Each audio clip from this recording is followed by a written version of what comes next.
Hey guys, I just want to make a quick video today and cover a little bit of terminology that we use in describing narcissists and narcissistic abuse. I think anybody who has been researching narcissism is going to be familiar with most of the terms we're going to address today, but I did see a question come up in the comments recently where somebody asked what hoovering was. Now, anybody who's done any research on narcissism knows what hoovering is, but if you're new to this phenomenon, then yeah, you really probably have no idea what that means. So I'm going to just make a quick video today and cover some of the basics. My name is Amy. This is Narcaway. My channel is devoted to educating, supporting, and encouraging victims and survivors of narcissistic abuse. If you're new here, welcome. And if you've been here before, welcome back. Okay, so let's start with hoovering. What is hoovering? Well, let's talk about first where that name is derived from. And it literally comes from a Hoover vacuum. And the reason is a vacuum sucks you up, and so does a narcissist. When you have gone no contact, or when you are away from the narcissist for any amount of time, they will try to suck you back in. And we refer to this as hoovering. When you try to leave a narcissist, or when you do leave a narcissist, this is what you are at risk of, is being hoovered back into the relationship. It's very hard to leave a narcissist for good. Even if you do leave, they are very good at manipulating you and playing the right cards to suck you back into that abusive relationship. They will play nice. They will tell you everything you want to hear. And that is what a hoover is. And we want to avoid a hoover at all costs. Hoovers are something we want to block the possibility of happening, which is why we go no contact. Okay, so the next term we'll talk about is no contact. What is no contact? It's pretty self-explanatory. It is a tactic that we use to also get away from narcissistic abuse. We need to go a little bit further than a normal breakup. When you break up with somebody and you go your own way, and you can still maybe be friendly with them, maybe you'll still keep them on social media. If you see them in the grocery store, maybe you'll stop and chat even.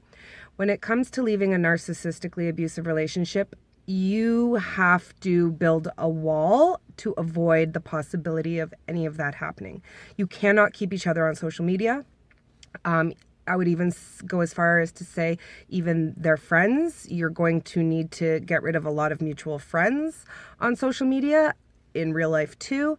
You need to block their number, block their email, block any games you play together, block them entirely from your life. This is what true no contact is, and it's to avoid the hoover.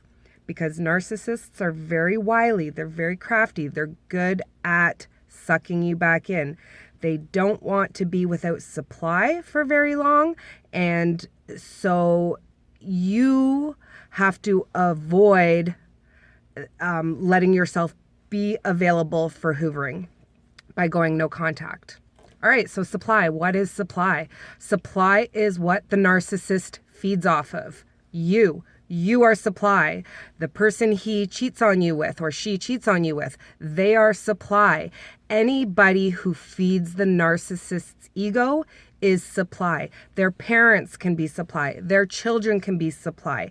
Anybody can be supply. Strangers can be supply. In fact, strangers are some of the best supply they can find, because they are their eyes are not open to what the narcissist is, how the narcissist operates, and what the narcissist's MO is.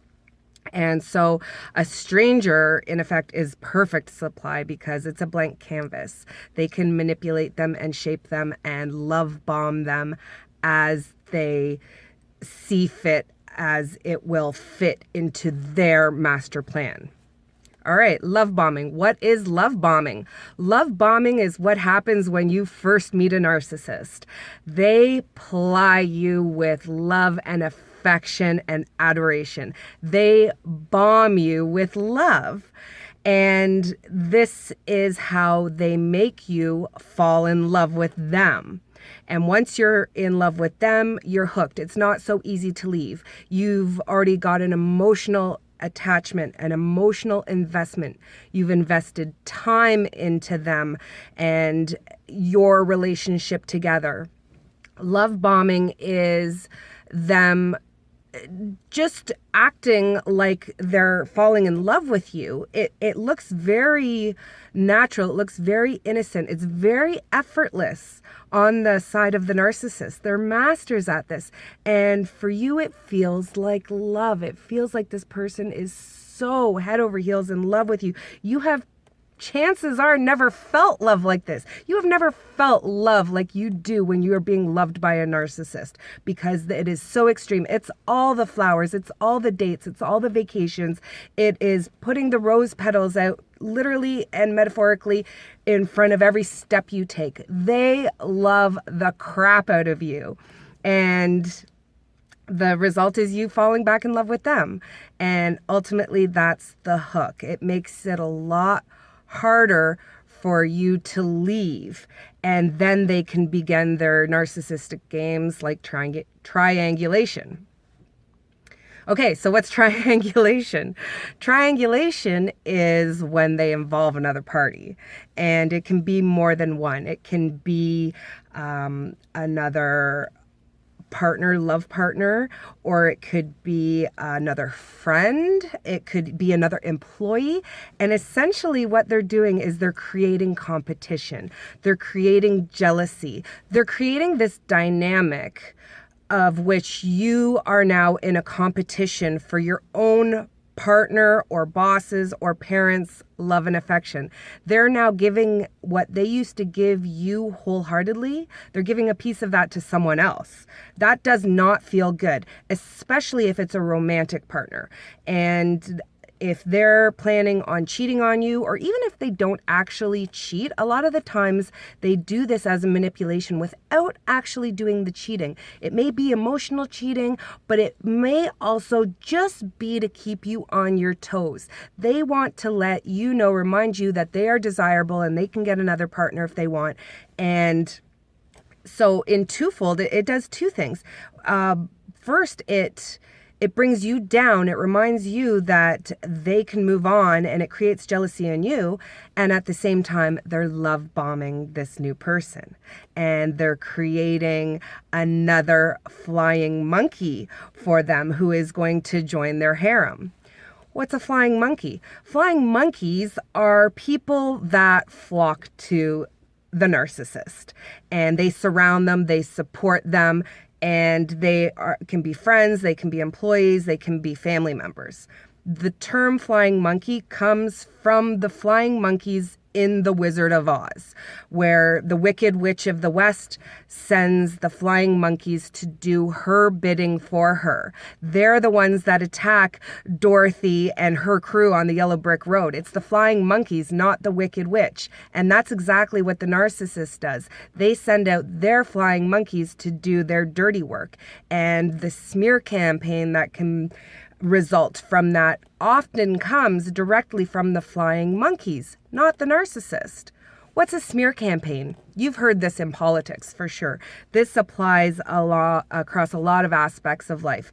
And a smear campaign is basically somebody talking bad about you. Somebody's going to try to start rumors or maybe even tell truths, but they're putting out negative information about you to influence other people to dislike you, to shun you, and to ruin your reputation. And by doing so, it makes you look less credible, and it builds the narcissist up. It makes them look like the hero because you're the bad guy. Because narcissists are very good at playing victim. A lot of them can flip the switch, and they use gaslighting to lead you to believe that they are truly the victim and you're the bad guy. And you can actually believe that, even when you know the truth. What's gaslighting? Gaslighting is manipulation in this most subtle form. It's done with either lying or changing the story or convincing somebody of something that didn't happen. And it can be really obvious or it can be really subtle. And that derives from a movie called Gaslight, where the husband in the movie, is tampering with a gaslight, and the wife is noticing it and bringing it to his attention, and he's saying, no, that's not happening. You're crazy. You're seeing things. And so she believes him, because why would he lie? She has no reason to suspect that he's not telling the truth. And so she begins to doubt her own reality. And that's what gaslighting is. It's creating doubt in yourself. When somebody tells you you did something or you didn't do something, that's the opposite of what the truth is. Your natural response is to believe them, because you're not going to assume they're lying to you, especially if it's somebody you love. You're going to believe they're always going to tell you the truth and that they have your best interest at heart, when the exact opposite is true. Somebody that's gaslighting you is trying to build doubt in yourself. They're trying to build doubt in you, so you start questioning your own reality. It becomes very easy to manipulate somebody when you use gaslighting and when you create doubt in their mind. And guys, I think I covered a few terms off here. I went really quickly because I just wanted to touch on them, but I hope it gives a little overview. There are a lot more, and if you guys liked this video, I'll do another one and I'll cover some more terms. So let me know in the comments if you liked it. Let me know what terms you want further explanation on, and let me know if you want me to do a dedicated video for each of these, or if you want me to do just a quick run through like I did in this video. Guys, I love you all. Thank you for watching. If you don't already, please subscribe, and I will see you in the next video.